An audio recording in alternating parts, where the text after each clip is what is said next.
Alrighty, welcome everybody back to the channel. If you don't know who I am by now, my name is David. I also go by Miller Football. Today we're going to be continuing my series where I am going division by division, team by team, talking about all of the moves that got made in that first week, stage, wave of free agency, whatever you want to call it. When all the big initial moves are made. We're going division by division, talking about all those moves, and I'm grading every team based on those moves.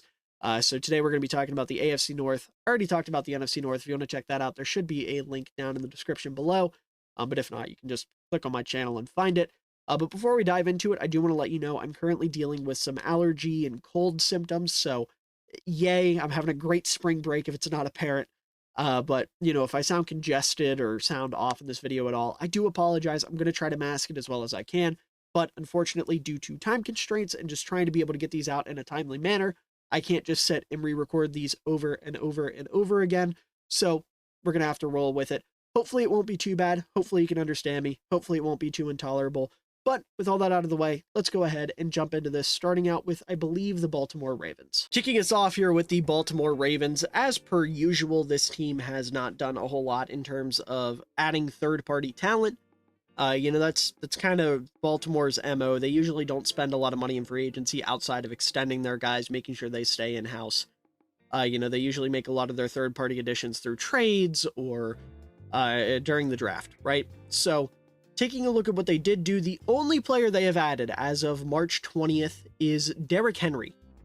And if that's going to be the only add you make, that's one hell of a splash, right? I love this move for them. Usually I'm not going to be a huge fan of paying older running backs, but considering this saves them having to trade a second-round pick, which they tried to do at the trade deadline. I would have been a little more harsh on them getting Henry if it would have been for a second-round pick. So instead of getting him for a second-round pick, you're paying him 2 years, $16 million, $9 million guaranteed, which, is pretty solid. You have an out after the first year where you'll only be sitting on just under $4 million in dead cap. So not tied to him for a long time. And I love this move because Baltimore hasn't had a true, number one back. They've had some good rotations. They've had some good role players, guys like J.K. Dobbins, Gus Edwards, J.K. Dobbins when he's healthy, Gus Edwards, Justice Hill. They haven't had a true, number one type of guy. And even Keaton Mitchell, who was really good last year up until he got unfortunately hurt, he doesn't scream lead back to me. He's more of a really, really good two that you bring in when your lead wears the defense down. So what did they do? They go out and get a running back who is the king, literally, of wearing defenses down to further bolster their rushing identity, right? We know the Baltimore Ravens, they love to run the football, and that's not a slight at Lamar by any means. In fact, it's a compliment because they have the best dual threat quarterback in NFL history. Lamar Jackson is everything your, friends in elementary school thought Michael Vick was if you're around my age. So getting Derrick Henry is huge for them. Him and Keaton Mitchell, once he's healthy, are going to be one hell of a tandem.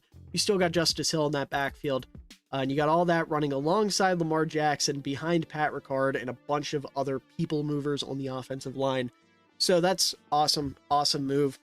Their other big move, obviously, they retained Justin Madubuike, giving him a 4-year, $98 million deal that includes $75.5 million in total guarantees. Awesome. Awesome move. If you know me, you know I'm a huge fan of Beaks. I predicted a breakout this year. That's what happened. Had 13 sacks, 33 quarterback hits, giant number of pressures. I don't have it up in front of me, unfortunately, but he had a ton of pressures. So just a really, really good pass rusher from the interior. Definitely the Ravens' best defensive lineman by quite a large margin. In fact, I would argue last year he was the second best player on their defense behind only Kyle Hamilton. That might sound a little sacrilegious to some Ravens fans out there, but the point is, I love keeping Beaks around. Sure, you can pull the whole, oh, he played good in a contract year, he's going to suck next year. I don't see that being the case. He's such a smart and savvy pass rusher. I keep hyping up his pass rushing ability. He's an awesome run defender, too. He plays his lanes really well, knows what's going on at all times. He's just such a good, versatile defensive lineman. So I love keeping him around. And then the other pieces they keep around, speaking of versatility, Malik Harrison can play inside linebacker, can play edge rusher, really good run defender, really smart player, just really good at playing whatever role they need to plug him in at. So keeping him around for a cheap deal is an awesome move. I think it's, what, a 1-year deal. Beautiful, beautiful stuff there. Brent Urban, keeping him around on a 1-year deal. Great run defender when he's healthy. I know he has his injury concerns, but when he's on the field, he is arguably the best run stopper the Ravens had last year, so that's big. Arthur Mollett, keeping him around on a 2-year deal to be your nickel corner after having a big year last year. Awesome stuff. Had career highs in like interceptions, pass deflections, forced fumbles, sacks. Like, it was a career year for him as well. The other names you're keeping around here: Josh Johnson, backup quarterback, knows your offense, excuse me. Good stuff there. Ardarius Washington, good depth safety, and Chris Board, really solid special teamer. Keeping them around on cheap deals is great work as well. Looking at the losses, the only names that really bother me are Kevin Zeitler, John Simpson, and Morgan Moses. And even then, they have a contingency in place, right? Morgan Moses, your right tackle, you trade him away to the Jets. You've got Daniel Falele, who you think can be a starting tackle next year. I loved Falele coming out of college, so I hope he's able to, step up into that role. And if he can't, you've got Patrick McCarry, who has shown he can be a solid NFL lineman, if nothing else. So, you'll probably see if Falele is ready. If he's not, McCarry can play. So you're still in a good spot there. As for Kevin Zeitler and John Simpson, right now your guards are Ben Cleveland and Laulu, who I never learned how to say the name of, unfortunately. I do apologize. I believe his first name is Malasala, is how you say it. Either way, 2 big people movers, which is what they like on the offensive line. You've also got Andrew Voorhees, who you're hoping will become healthy sooner rather than later. Was one of my favorite guard prospects the year he came out of the draft, which was last year. His rookie year, he didn't play. I said the year he came out of the draft, like he's been in the league forever. Either way, the point is, those are the big losses in my opinion, and they have contingencies. It's also a really good tackle class if all else fails. There's some pretty good interior linemen as well, so they have the ability to maybe not upgrade, but at least stay neutral at some of those spots. Kevin Zeitler's going to hurt because he's an awesome guard, but not irreplaceable given his age, especially. The defensive side of the ball: Jadeveon Clowney, Tyus Bowser, Kyle Van Noy, really good edge rushers. Baltimore was great at having a rotation over there. This is a good edge class. Worst comes to worst, you can draft a guy, and like I already said, you've got Malik Harrison, who can play that role. You've also got David Ajabo off the edge. You've got Odafe Owe. You've got Tavius Robinson, who you spent draft capital on last year. I think they'll be okay. Patrick Queen, Geno Stone are probably the biggest names here, but I can tell you right now, Patrick Queen, I'm not worried about them losing. They have Trenton Simpson, who can do the same thing Patrick Queen did last year, and that is look cool while running forward. That is all Patrick Queen does. So I'm not worried about him leaving at all. Roquan Smith can make whoever's next to him look way better than they are, which is what happened to Patrick Queen and why he got paid, and we'll talk about that more with Pittsburgh. And then Geno Stone, losing him is tough because he was so productive last year as a, ball hawk, but take it from somebody whose favorite team employed Eddie Jackson for 7 years. One productive year as a ball hawk does not equal being a good safety. Geno Stone has a lot of the same issues as Eddie Jackson, really piss poor run defender, really streaky, that type of thing. So I wouldn't be too upset about losing him. You've got Marcus Williams to step in. There's supposed to be some good day 2, day 3 safeties in this class. So I wouldn't sweat that too much. Plus Kyle Hamilton exists. That's the only safety you need to worry about. So as a whole, Baltimore lost a lot more than they gained, but they retained all the players I thought were super important. Maybe I would have liked to see them keep Kevin Zeitler around, but I get it. You want to get younger on the line. So as a whole, I'm going to give them a B+. I really like adding Derrick Henry. I love the guys they retained. Beeks, Mollett, Harrison, Urban, all very important for their defense. Baltimore had themselves a great offseason so far. And I'm really excited to see what they're going to do during the draft, because they have some interesting spots that need filled. And, it's always fun to see what Baltimore does. They're a fun football team. Moving over to the Cincinnati Bengals, the big move here is obviously retaining T. Higgins on the franchise tag. Now, that being said, things could still happen. Maybe he's not a Bengal next year, draft day trade, something like that. But as of right now, they've retained him. Good move. He has been fantastic opposite Jamar Chase. Probably the best receiver 2 in the league. So hopefully they're able to figure something out and retain him, although we all know since he's pretty cheap historically with their owner. So we'll have to see how that goes. But in terms of third-party additions, the player I'm most excited to see for them is going to be Sheldon Rankins, who got a 2-year, $26 million deal. He was huge for Houston last year. One of the guys that really stepped up on that defensive line. Really, really stout run defender. He was also 7th in pass rush win rate as a defensive tackle last year, which is pretty damn good. So he's no DJ Reader. You know, losing DJ Reader is going to sting a lot because DJ Reader is one of the better D tackles in the league. But given the money situation, I get not being able to keep him around. Sheldon Rankins is, I don't want to say great value DJ Reader because that's a little disrespectful to what Rankins is, but he's like the next tier down, right? If defensive tackles were Pokemon evolutions, I don't know who the first stage would be, but Sheldon Rankins would be that middle stage, and then DJ Reader would be that sick third stage. So he's no DJ Reader, but Sheldon Rankins is going to be awesome. I do hate that he's going to have to live in, you know, the shadow of DJ Reader, both because DJ Reader is a massive human being, and also because, you know, how good he was, the impact he had in Cincinnati. So it's going to suck that every time he makes a play or doesn't make a play, it's like, wow, looks like DJ Reader out there. Wow, DJ Reader would have made that play, and that kind of sucks. Other third-party additions, Mike Gesicki coming over from the Patriots, a 1-year deal worth $3.25 million. For any other team, I would hate this because I really don't like Mike Gesicki. I hate a tight end that can't block. I really, really hate it. But Mike Gesicki's interesting in Cincy because I'm not convinced he's really their answer at tight end. I see him as more of like the Tyler Boyd replacement. You know, he's hardly a tight end. He's a tight end in name only. He's more of a jumbo slot. I mean, I think putting him in the slot to kind of replace Tyler Boyd, who unfortunately is also leaving, which sucks, but, you know, with age and cost, I get it. So I think Mike Gesicki would be really, really solid there as a jumbo slot and less of an actual tight end. Obviously, you've got Drew Sample and Tanner Hudson, who you keep around. Drew Sample's a really good blocking inline tight end. So maybe they go more of that route. I'm really curious to see how he's going to fit into their offense, but I do think he's a good player to keep around. Geno Stone, we were just talking about with the Ravens. I know I was talking shit on him, but like I do like Geno Stone. He's a good versatile safety. Obviously, anyone coming from that Baltimore defense from last year is going to be considered versatile, and Lou Anarumo loves himself a versatile DB. So I think there's a world where Geno Stone could potentially replicate the success he had last year. And if he doesn't, you know, the price isn't that bad. 2 years, $15 million. At the end of the day, you need somebody back there with Dax Hill and Jordan Battle and Von Bell, who you also just signed, which is a really solid signing. You know, give yourself more of a box safety in that situation. So I like the Geno Stone move. They also made 2 other big moves on offense, bringing in Trent Brown, formerly of the Patriots, which is an interesting pairing with their current left tackle in Orlando Brown Jr., because now you've got 2 big behemoths at tackle that realistically are better run blockers than they are pass blockers, at least in Trent Brown's case. Orlando Brown, it's weird. I'm not a big fan of Orlando Brown. But the point is, they're both big and they're not exactly quick. So if you've got a quick edge rusher, like, say, I don't know, TJ Watt maybe to deal with in your division, you're not going to be in the best shape there. So Trent Brown's a great player, don't get me wrong. It's just pairing him with Orlando Brown is a little questionable, I think.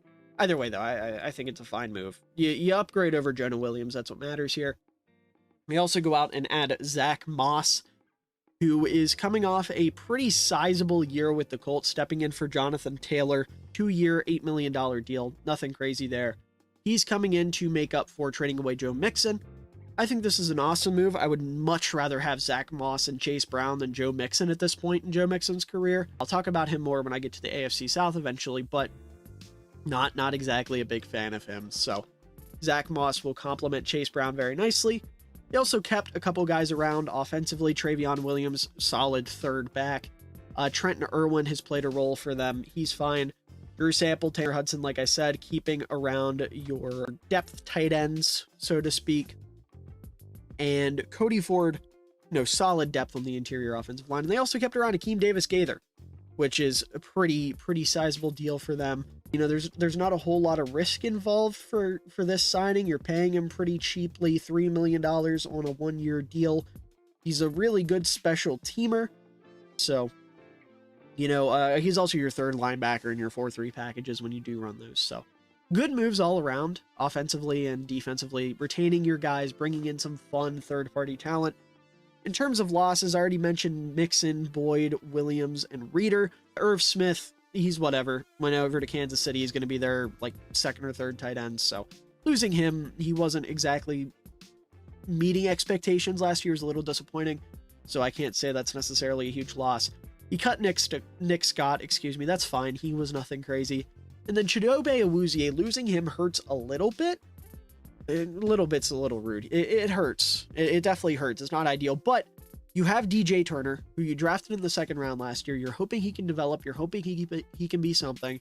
And I'm confident that if they let him go, Lou Anarumo is ready for DJ Turner. He's ready for him to step in opposite Cam Taylor-Britt with Mike Hilton in there. So I have confidence in what they're going to do. I'm definitely confident in what Cincinnati's going to do with their secondary. So as a whole, I think they did a pretty good job of addressing some of their weaknesses and making sure they made up for some of the talent lost. Getting Sheldon Rankins is the best consolation prize I could possibly think of for losing DJ Reeder. And then, you upgrade over Jonah Williams, you upgrade over Irv Smith. I think they're in a good spot. So I'm going to give them a B+. I like what they did. They didn't do anything to blow me away. I think there's a little bit of risk involved with some of these guys. I'm still a little hesitant with T. Higgins only being franchise tagged rather than getting a full-blown extension. So we'll have to see how that plays out. But as of right now, I would give what the Bengals have done a solid B+. Not disappointing, not bad, not quite a fantastic job so far, but definitely happy with what they've done. Moving on over to the Cleveland Browns, I gotta say, I'm really conflicted here because I think they made some pretty solid moves given their limitations in terms of salary cap because of a certain somebody that's eating up their cap and wasting a roster spot. But with that cap space, the biggest move they made was adding Jerry Jeudy, which would be fine on paper. You trade 2 day 3 picks for him. I could get behind that. He's 24 years old. Sure, he's been massively disappointing so far, but maybe there's something there. Maybe you can tap into that route running. Maybe he just hasn't been in the right offense, right? Maybe you think your offense can get that out of him, get him to, for lack of better words, try hard again, right? I could get behind that until you go out and pay him a 3-year, $58 million contract with $41 million guaranteed pretty much immediately. Why? What is the point in that? He's still under contract next year. I could understand if this was a proven wide receiver where this guy's already like, all right, I'm walking in here. You can trade for me, but I expect money the moment I walk in the door. If this was, say Keenan Allen, like the Bears traded for, absolutely make that move. For Jerry Jeudy, where we don't know if he deserves to be in the league past his rookie contract, what are we doing? I mean, this is an egregiously bad move. $41 million guaranteed over the next 3 years for a wide receiver who in the past 2 years has shown minimal effort and minimal growth, if any growth. That is tough, especially when you're wasting $300 million on a sex offender at quarterback. What the fuck are they doing in Cleveland on the offensive side of the football outside of the run game? I hate it. I hate this move so much. Not only do you go out and you waste a bunch of money on Jerry Jeudy, you bring in Jameis Winston. Not only is Jameis Winston not a great backup or even a good one, you're just doubling down on this idea that the Cleveland Browns are an organization that doesn't give a fuck about morals in the QB room. You have Deshaun Watson, who is a serial predator, and now you bring in Jameis Winston, who is also a predator. And yeah, people can change. This is one of those things where it's really hard to beat those allegations, so to speak. It's really hard. In the court of public opinion, that is. In the United States courts, it's not that hard because our government is fucked up and our legal system is terrible and they don't care about victims. That's a whole other conversation. We're not turning this into a anti-sex or anti-government handling of sex crimes rant. That's not happening. The point is, from a football standpoint, not a great move. Jameis Winston is not that good. From a moral and ethical standpoint, fuck you. Terrible move. And then you bring in Tyler Huntley, who I do like. I think Tyler Huntley is a pretty solid backup. And honestly, if Deshaun Watson doesn't get his shit together soon, which hoping he doesn't, Tyler Huntley might be the best quarterback in this room by the end of the year. That's a hot take. I'm not saying that'll actually happen, but if Watson plays like he has been, then it's not out of the question in my eyes. Moving over to the run game, though, the part of the team that I said was good, they made some good moves here. You go out, you add Deontay Foreman, who, if nothing else, is consistent and reliable, and that is something you can absolutely use with Nick Chubb's future being under question because of his injury from last year. You also go out and add Nyheim Hines, who is, if nothing else, a good return man, assuming he heals well from his injury, obviously getting hurt on a jet ski. Otherwise on offense, though, you've got Adam Troutman, bringing him back, good backup to David Njoku. Giovanni Ricci bringing him in. This does nothing, positive or negative. He's like a whatever, tight end 3. Just don't play this man at fullback, because he is a total liability at fullback. Hakeem Adeniji from the Vikings, again, low risk, maybe a reward as a backup tackle type of guy, been on and off practice squads. And you re-sign Michael Dunn, who's a solid depth lineman. Jumping over to the defensive side of the ball, this is where they made some moves that I like as well. You bring back Zadarius Smith. He's a really solid run defender, really solid defensive end for this team, good compliment to Myles Garrett. Sure, he's getting up there in age.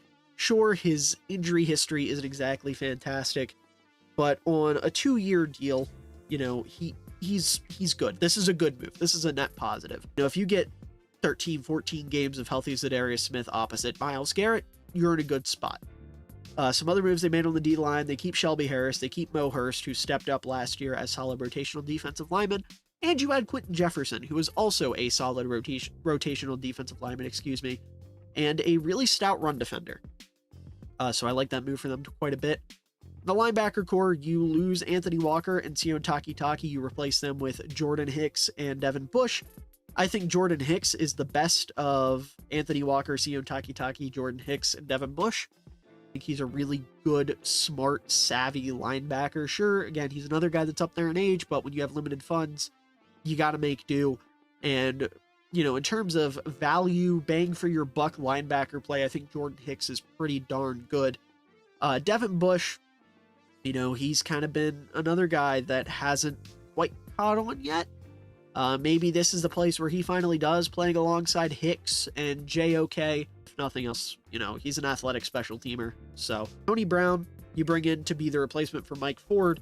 He has familiarity with your special teams coordinator, Bubba Ventrone, from their time when they played in Indy, or when they were together in Indy, when Tony Brown was playing in Indy, when Ventrone was coaching in Indy. So hopefully he can be a good special teamer for you.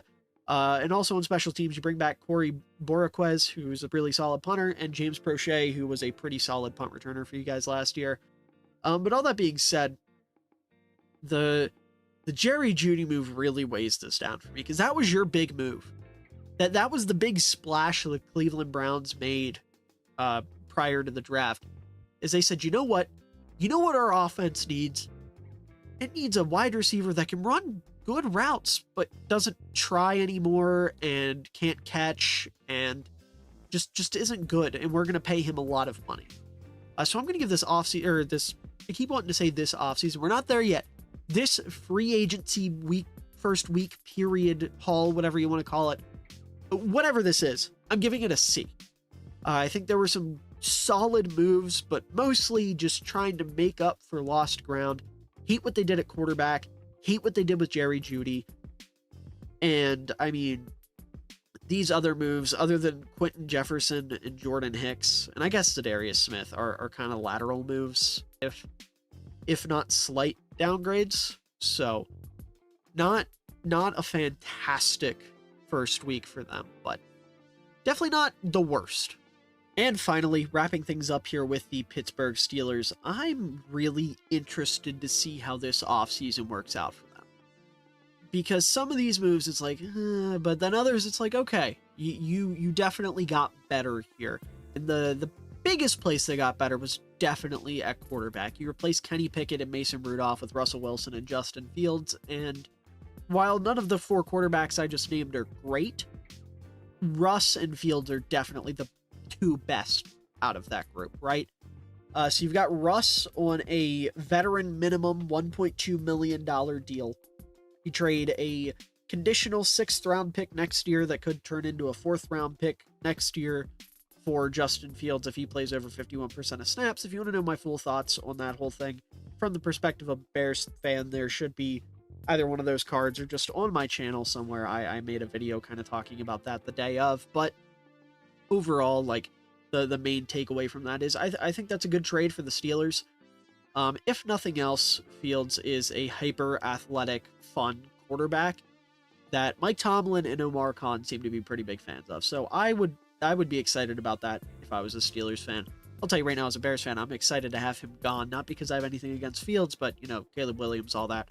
So it's not even really a him thing. But at the end of the day, you are looking at a quarterback going into year 4 that has showed minimal growth as a passer.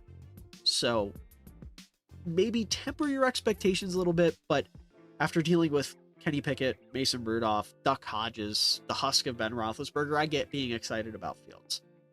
However, you got Russell Wilson here too, who, you know, maybe Mr. Unlimited can come out and shock some people in Pittsburgh, right? I love the pairing of him and George Pickens. You know, George Pickens is the ideal wide receiver for Russ, just kind of a fuck it, he's down there somewhere type of guy. And also Pat Freiermuth will feast with Russell Wilson. He tends to like his tight ends quite a bit. So we'll have to see how that goes. Obviously, with Arthur Smith, this is going to be a run-heavy offense, a big first read type of offense. So whoever's at quarterback, their job will be pretty easy, relatively speaking. You know, they won't be asked to do a whole lot. I do like those additions. I think you definitely upgraded there at quarterback. Also on offense, you add Van Jefferson, coming over from the Falcons, formerly of the Rams. And I think Van Jefferson's a fine receiver. You know, he'll be what, your I don't even want to say a 2 or a 3. I guess he'd be just a depth receiver right now. It's kind of up in the air because now Deontay Johnson's gone, and we'll talk about that. I don't know how Pittsburgh's wide receiver depth chart is going to shake out, but Van Jefferson is really solid. You trade away Deontay Johnson, you cut Allen Robinson, so you know he's definitely better than Allen Robinson. I'll give you that. And then on the defensive side of the ball, Patrick Queen. Oh man, I know that Steelers fans have been clamoring for a linebacker, but 3-year, $41 million for a linebacker that, you know, to be nice, I kind of went off in the Ravens part a little bit. I'm not a big fan of Queen. I really do think he benefited a lot from having Roquan Smith next to him. He wasn't that good until Roquan got there, and I don't know how good he's going to be after. We'll have to see. This is a move where I'm not going to say, like, oh, this is terrible. It's just we'll have to wait and see. The upside's there. He's a hyper-athletic linebacker that's fantastic downhill, but we'll have to see if there's any other element to his game. Who knows? Maybe him and Cole Holcomb, excuse me. That's a hard name to say when you're congested. Holcomb. Cole Holcomb. Anyways, we'll have to see if the two of them can be a solid tandem back there. They definitely can be, you know, but we'll have to see. We'll have to wait and see. 3 years, $41 million is quite a bit of money, but linebacker prices have been going up, so I get it to a certain extent. Deshaun Elliott, though, coming over from the Dolphins, that's a move I'm excited about. You know, you coming over on a 2-year deal, don't have a lot of depth at safety, so bringing in Elliott, who is a vet with some really solid starting experience, has played in some complex defenses. I like that move a lot. I think he's going to fit in here very well. Looking at some of the other moves they made, they bring in Cameron Johnston to replace Presley Harvin. You know, unfortunately, he didn't end up being good despite his awesome build. You bring in Cameron Johnston, who looks like Bill Burr. I know that joke's been done to death, but I had to bring it up. You also retain your long snapper, Christian Kuntz. You retain, another special teamer, Miles Killebrew, who is definitely really solid in his role. And you also retain Montravius Adams, who, if nothing else, is a really solid defensive tackle. I really hope he doesn't take away snaps from Keanu Benton next year, because Keanu Benton looked awesome. And I'm excited to see how he develops. But, you know, Benton's one of those guys where when he was coming out, his what's the word I'm looking for? His stamina was brought into question quite a bit. So Adams can be a solid depth piece there. But the big move, outside of trading for Justin Fields, was trading away Deontay Johnson for Dante Jackson, excuse me. Their names are rather similar looking, so I did want to group them together there. And listen, I'm not a fan of Dante Jackson, like, genuinely speaking. On Pittsburgh's end of things, I know you had to get rid of Deontay Johnson. I recognize that. I understand that. He wouldn't fit with Russ, and he wanted out. He hated being in Pittsburgh. However, I find it really hard to believe that this was the best offer. Dante Jackson, who has a year left on his contract and hasn't been good in a while, and a 6th-round pick for a legit separator at the wide receiver position, is tough. So, like, I get why Pittsburgh had to make the move, but they got kind of fleeced. Like, they didn't get nearly enough back in my eyes. Maybe we'll find out, you know, as time progresses, that the market for Johnson just wasn't good, and I'll look like a total goofball. But at this very moment, I'm not super impressed with the trade. Like, Dante Jackson, he's not better than Pat Pete. He's not better than Levi Wallace. He might be cheaper. No, never mind. Cap hit of over $10 million. Woof. I don't love that trade for them. Then looking at their losses, obviously we're going to talk about Pickett, Rudolph Johnson. You lose Chuks Okorafor, stomachable, not the end of the world. Mason Cole, same deal. And then on defense, Armon Watts and Keanu Neal, solid depth. Levi Wallace, solid depth. And then Pat Pete, I mean, he's starting to go downhill. But number one, he would have been better than Dante Jackson, like I said. And number two, he's a good mentor for young DBs. So I feel like cutting him is kind of a missed opportunity, especially if Dante Jackson's going to start next year. So overall, right, Pittsburgh had a very interesting first week of free agency leading into the, free agency period leading into the draft, whatever you want to call it. I'm still working on that. What I'm referring to these as. Let me know in the comments if you have a better idea of how to explain it. But anyways, it was a very interesting period for Pittsburgh. So with all that being said, I'm going to give them a B-, primarily because I don't think they did as good as Baltimore. Baltimore did a great job of retaining a bunch of talent, not getting any worse, and adding on Derrick Henry is going to help them a lot. Pittsburgh, on the other hand, you've got 2 more question marks at quarterback, and like the great John Madden said, if you have 2 quarterbacks, you have none. So we'll have to see how that plays out.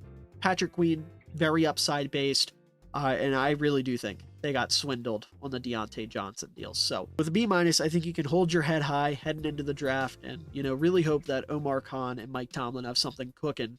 But anyways, folks, that's going to do it for my AFC North free agency grades. I know that's technically not accurate because free agency is still going on, but you know what? I don't care. I'm the one making the content. I'm going to call it free agency grades because that makes sense to me, and you're going to go with it, and you're going to like it. At least I hope you like it. Just like I hope you like this video, because if you did, you should definitely leave a like down below, as it helps out the channel a ton, shows your support, shows you care, and I really appreciate it. And if nothing else, if you want to make someone who's currently suffering from school stress, video making stress, allergies, and just the stress of being a Bears fan, you should definitely leave a like down below, as it would make my day. That number going up means my dopamine levels go up, and I really appreciate it. And also, you should definitely subscribe, because who knows, maybe I haven't talked about your favorite team yet. Maybe you want to see me talk about your favorite team. That'll be coming in the next couple days. If I already did talk about your favorite team, if you're a fan of one of these AFC North teams, don't fret. We're talking about draft prospects all the way up through the draft at the end of April. And after that, I'll be handing out draft grades based on every pick, based on my evaluations. And I go and I talk to fans of all 32 NFL teams during the offseason to kind of wrap up what they did during the offseason. Heading into the next season, so you definitely won't want to miss all of that. But with all that being said, I hope you enjoyed. And to everyone out there watching, I hope you all have a wonderful day, evening, night, afternoon, whatever time of day it is for you. I hope you enjoy it, because you're all wonderful people and you truly deserve it. Had a chance on the throwback. This was an ill-advised throw. What an unbelievable catch by Cole Kmet. And he cups it too. No movement when he hits the ground, tucked up against his shoulder. Wow. Using that